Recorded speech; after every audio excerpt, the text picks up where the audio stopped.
I want to discuss covalent molecules, which can also be categorized as polar and nonpolar. We're looking for a common distribution of electrons versus an unequal distribution of electrons. Polar molecules, and then you're going to have nonpolar molecules, which are very different.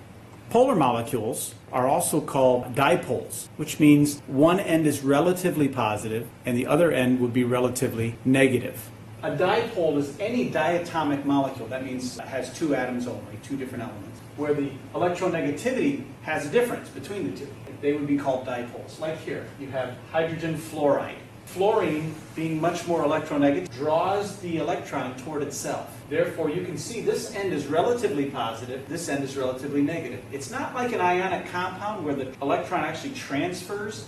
It's still being shared, but the electron spends most of its time around the fluorine. Over here we have something similar with water. Water is also a dipole. Two hydrogens are here. The electrons are being shared, but mainly spend time around the more electronegative oxygen.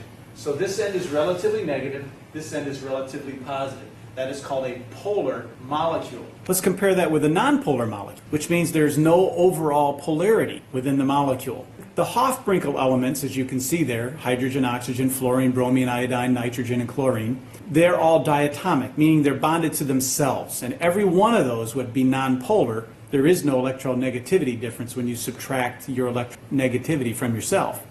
An electron cloud is shown right here. If you look in the middle, you can see how nicely symmetrical that is. So the nonpolar molecule means the electrons around the molecule are shared equally. A molecule may be nonpolar and containing polar bonds. In fact, most molecules are in that case. All four of these molecules have polar bonds. Fluorine to beryllium bond is polar. However, the molecule overall is nonpolar. This is linear and it's balanced. It's like a tug of war with beryllium being stuck in the middle. It's an equal pull from each end. Here we have carbon dioxide. It's a linear pattern. The oxygen is pulling from the carbon on each side equally, so it is a nonpolar molecule with polar bonds. Here we have boron trifluoride. This is called trigonal planar. Trigonal means there's three of them, it makes a triangle shape, and it's planar means it's only two-dimensional. These are pulling equally away from the boron. They are drawing the electron to themselves. And finally, we have one called tetrahedral, where you have 4 points here. Tetra means four or quad, but we use tetra here. Tetrahedral means that these are all pulling equally from that central carbon.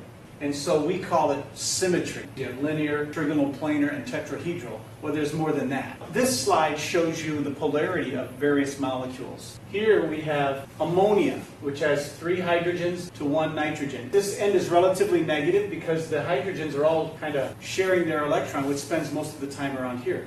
This is actually called pyramidal here. The shape is called pyramidal. Kind of makes a pyramid shape. This is a polar molecule, you've seen it already, where the electrons spend more time around this more electronegative fluorine than the little hydrogen. So relatively positive, relatively negative, therefore polarity. Here's linear like we just saw. Water is a special case. It's got unshared pairs of electrons up top here, so it's relatively negative. The electrons are drawn to the oxygen unequally. So this is a polar molecule, and we would call it bent. I want to go to this one here.